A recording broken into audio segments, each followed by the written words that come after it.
Bismillahirrahmanirrahim. Assalamu alaikum dear students. I hope you all are fine. Welcome in your English class. Our topic is importance of education.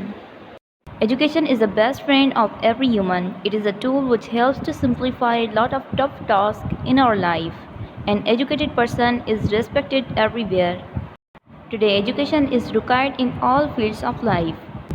It is important to be well educated if one aims to become a doctor, an engineer, a lawyer, or hold any such respectful position. Education helps us to take right decisions.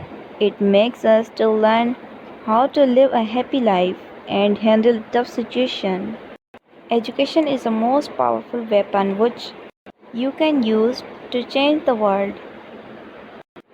We can certainly use the education as a weapon to reduce the issue of terrorism, inequality, discrimination based on color and many such issues. Dear student, your homework is you will memorize this essay and also recheck this essay from these slides. Hope you understand. Good luck. Allah Hafiz.